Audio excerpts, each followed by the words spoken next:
often many elements working in tandem create that satisfying, convincing gameplay feeling.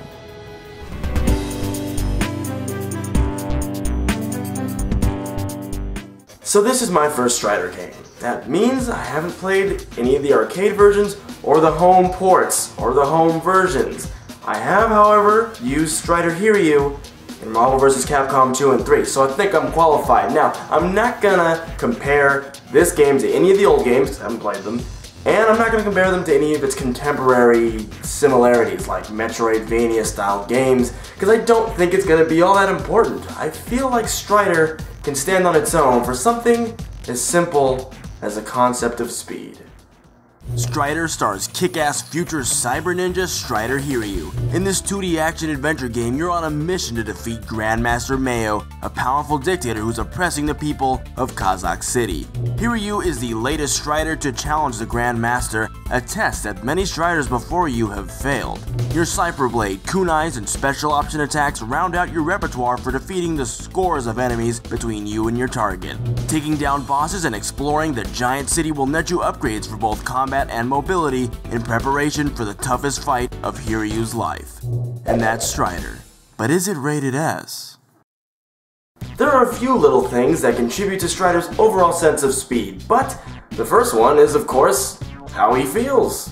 How does it feel to play Strider? First of all, look at this shit.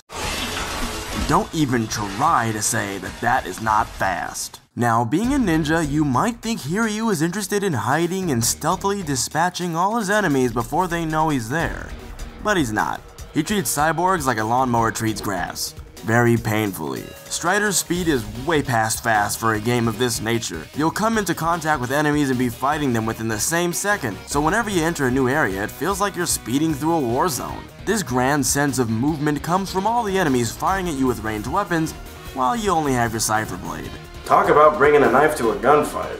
No matter what, you're going to have to get close to your enemies. Even once you unlock the kunais, Strider's ranged weapon, the only way to recharge them is to kill more bad guys. And so we have a circle of death. Strider enters an area, enemies shoot him to smithereens, he has to dodge his way into close quarters, then he slices them to ribbons. That core gameplay cycle is super exciting. Jumping over enemies or sliding under their bullets just to get behind them or attack them from below makes you feel like you can't even be targeted.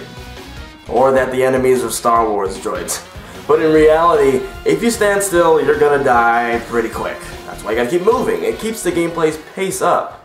Strider runs straight into Kazakh City, cutting a swath through all the bots and drones in his path, but easy mode doesn't last for long. Strider, I've come to fight you in this small, enclosed room. Is that so? Well, have you got any cool shit for me to use? You'll have to kill me to find out. You killed me. So he did have some cool shit. I wonder if all the bosses give me stuff for kicking their ass. The game constantly introduces new enemies to you as mini-bosses so that you can learn how they operate in a closed environment. After you beat them, you'll get a new thing, and they show up as normal enemies later on. Strider, I'm back from the dead to fight you in this normal hallway. That's just for the mini-bosses though. The main bosses don't come back. Although they do have the coolest unlocks. Fight a giant frostworm, you get a frost blade. Man, who knew it was so simple? I could just fight a giant bank monster and get a giant stack of money. Again, Strider sticks to speed. It doesn't waste your time with pointless bullshit, so the power curve feels like a steady incline. On top of that, there's no level up system or money, so you never have to grind. Once you clear an area, it's up to you how you want to deal with the enemies that you should find there if you end up coming back. Some areas are pretty easy for you to ninja your way through, but there's no harm in viciously re-murdering every cyborg that you come into contact with.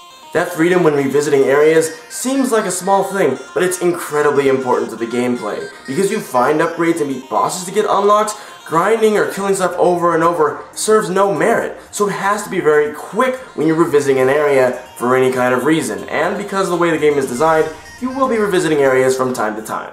Strider takes place over an entire city, so it has to feel big, and it does. From the historic district to the military base, there's a huge difference in the architecture, coloration, and structure of the environment, so it's easy to differentiate where you are on the map.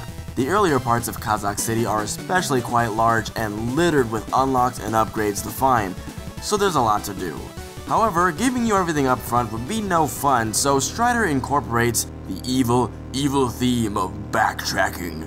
There's that moment when you come up to a door and realize that you can't enter it. You check the map and it's purple. Purple!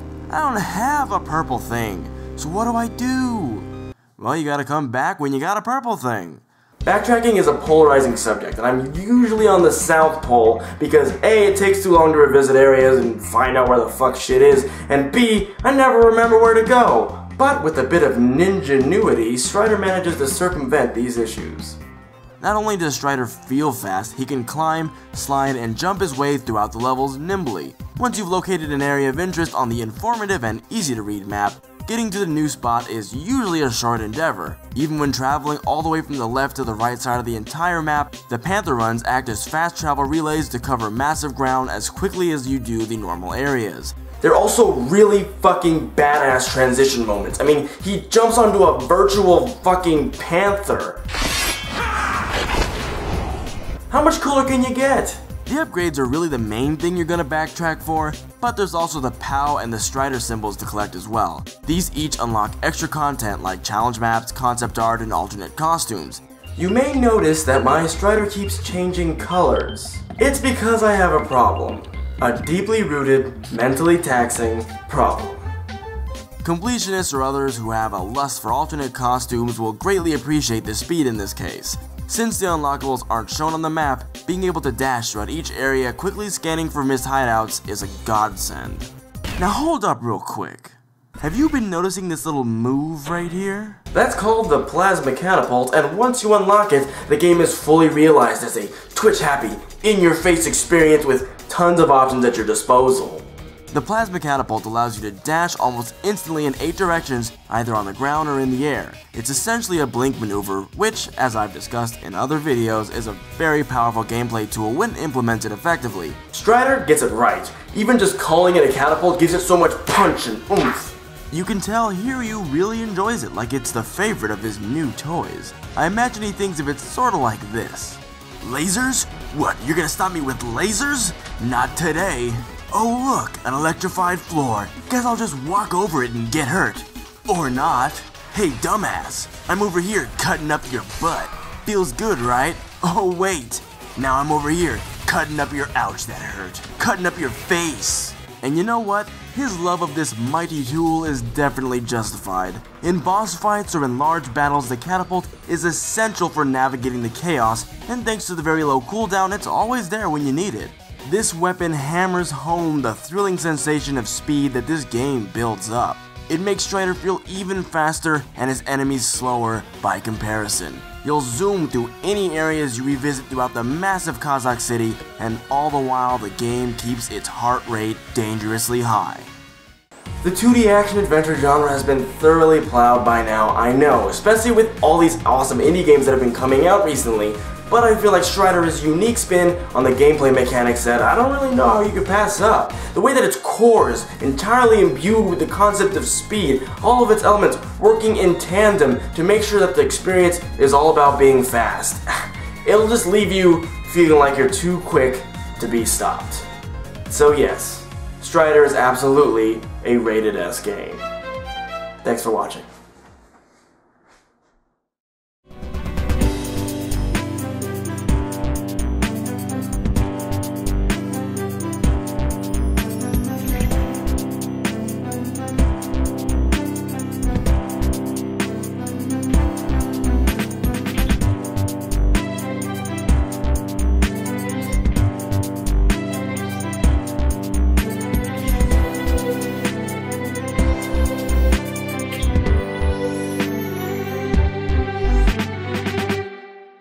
You will be revisiting areas from time to time.